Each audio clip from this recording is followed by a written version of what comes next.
Welcome to the Decadence of Umbra.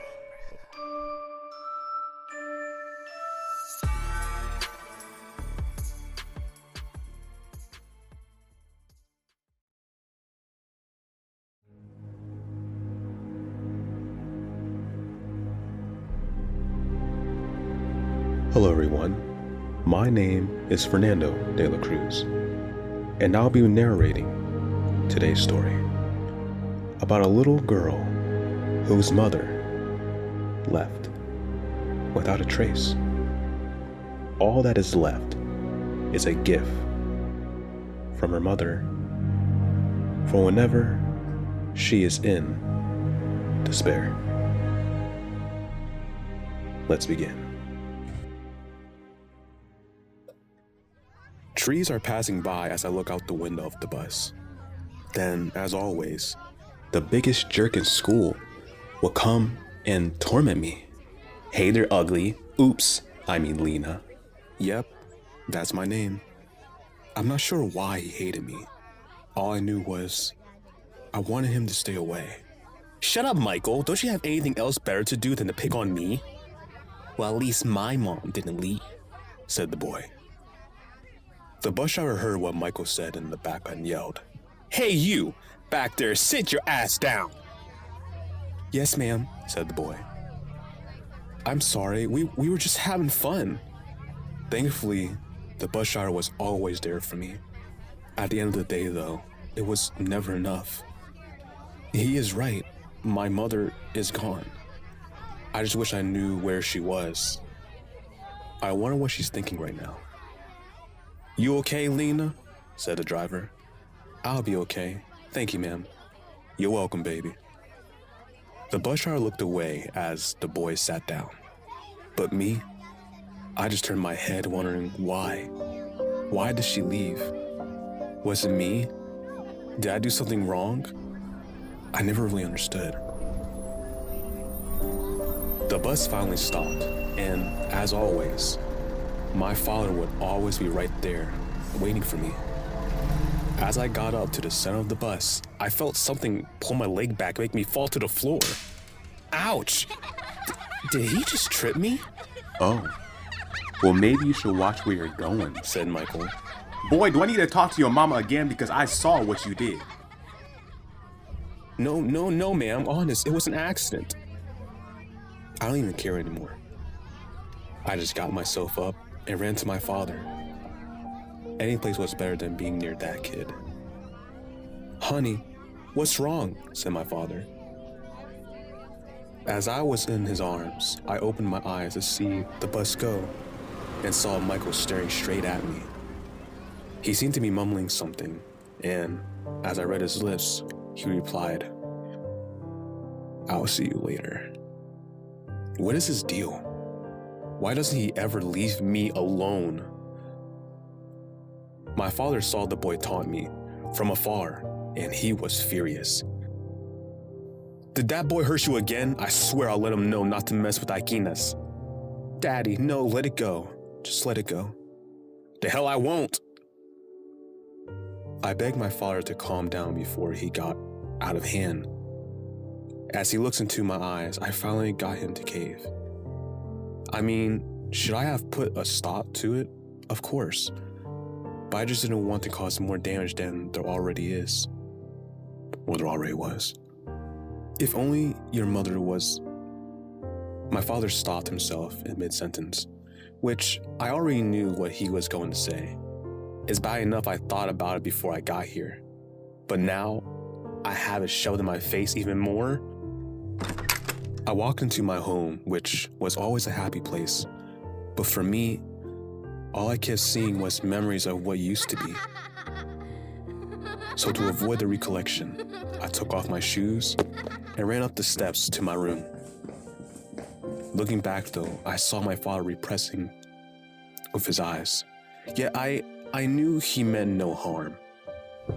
He then walked into his study to prepare for his next appointment with his client. One thing I found interesting about him is even though he's a therapist and runs a practice here at home, He never found a way to resolve my situation, even with him knowing the reasoning behind my pain.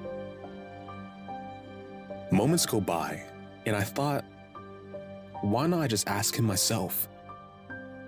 Even though she left when I was 8, it's never been explained to me why she did this entire year, which to me was very odd. Or does he not know the reason? So I walked into my father's office and saw him typing away aggressively, due to him always working late and wanting time for himself. I didn't want to bother him, but I just had to know whether he knew the answer or not. So I knocked on his door, ever so quietly. I'm sorry, Daddy. I don't mean to disturb you, but can I talk to you? In a moment, honey. I'm almost done.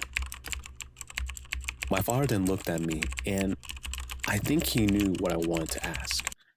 If there's one thing you need to know about my father, it's that he always can read me.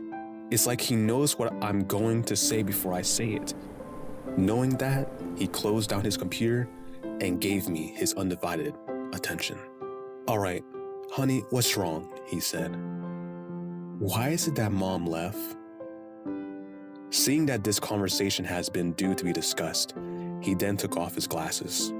I could tell he was serious because my father only takes off his glasses for 2 reasons: to sleep and to have a serious talk. Come here, honey.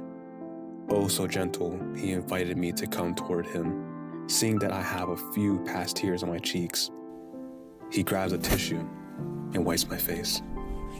I knew this question was going to be asked one day, but I wanted you to come to me first. You see, your mother was very sick, and I couldn't handle what she was doing to you. What do you mean? I didn't know what he meant by that because, as far as I remember, my mother never hurt me. I can't explain now, but know one day I will. What was my father talking about?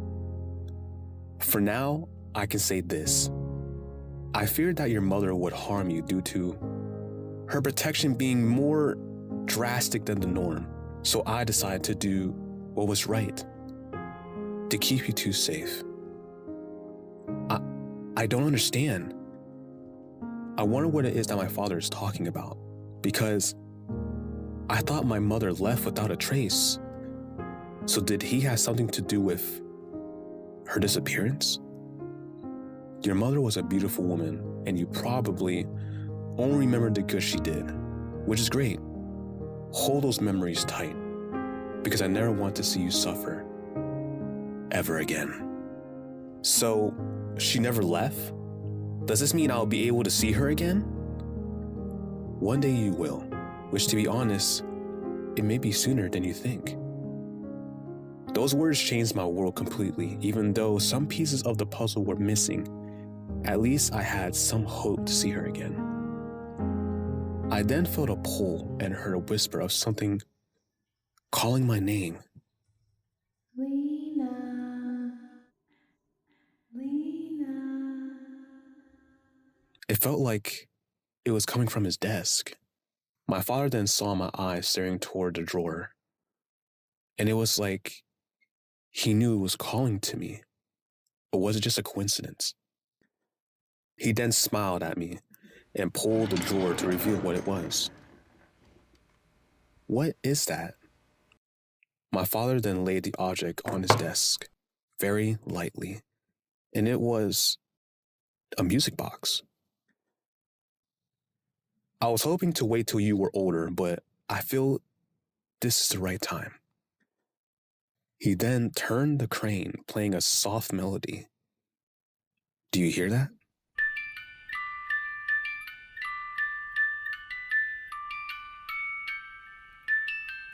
Wait. There's no way. It sounds like the melody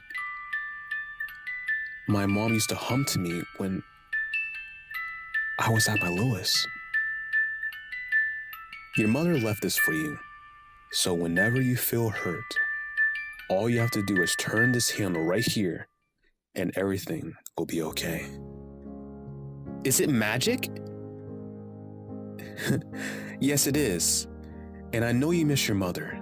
I do too. But it had to be done. I can't stop you from missing your mother, nor can I keep you from ever seeing her again. So I'll give you this as a way for you to know that even though your mom isn't here, she'll always be here through this. He then hands the music box to me. It was lighter than I thought. But to be honest, I don't know what to think of my father, due to his answer being so cryptic. But for now, I'll let it go. Because all I wanted was some way to see her again. Thanks, Daddy. I'll keep this close, no matter what. I'm happy you will. Why not go out and play? It's a beautiful day outside. I'll be right behind you once I'm done here. He's right. It is a lovely day outside. So I walked out the back door to the trail in our backwoods. Yet as I walked, I closed my eyes and turned the handle to hear my mother's tune. Not watching my steps, I thought back in time. I remember the time when my mother and I would play with my dollhouse, where we had my mom, my dad, and me in it. Those days, I'll never forget. I mean, how can I? Then I would hum the tune in unison with her as we played. I was home within the closing of the world. But as I opened my eyes to reality, I bumped into, "Oh, I'm sorry." It was the last person I wanted to cross paths with, and that person was Michael. Hey, watch where... Well, look at who we have here. You again? Are you following me? Why would I follow a creep like you? I noticed Michael looking into my arms and seeing the gift that was given to me. Unfortunately, knowing how he is, I knew what was going to happen. "What is that you got there?" said Michael. "Nothing. Why do you care?" Michael then grabbed for it with all his might and pulled it away, pushing me down to the ground. My back pockets were filled with dirt, and my palms staying from the rock that scraped me. What's so special about it? This is so stupid, it's just a box. As Michael gazed upon the glares it reflected, he proceeded to turn the lever, making me hear my mother's hum once more. I stared at him and saw something I never thought I'd ever see. His mind and body were still, with eyes of no movement, like an abandoned mannequin. I then walked to see what was happening to him. But what I saw was indescribable.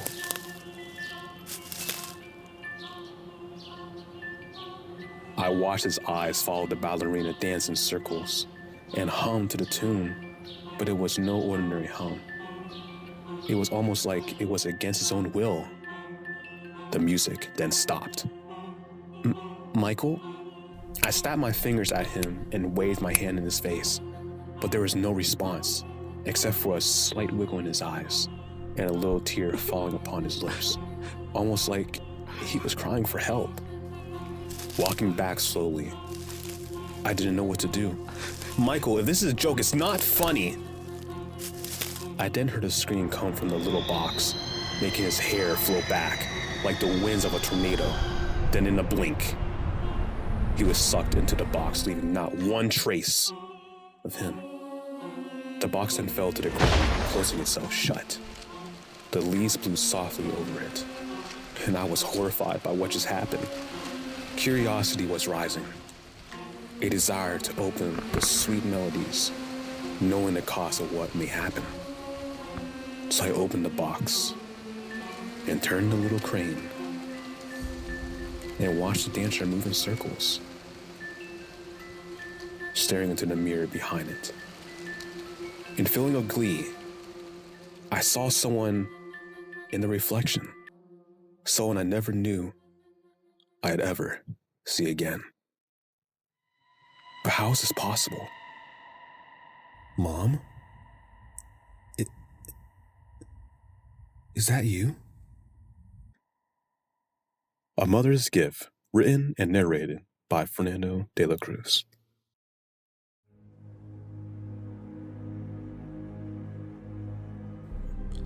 Thank you all for listening to today's story. And there is more to come. But I'll leave you with this question. How is it that the mother ended up in the music box? I would love to hear your theories. Be set for the next story from the Decadence of Umbra. Until next time, ta-ta for now.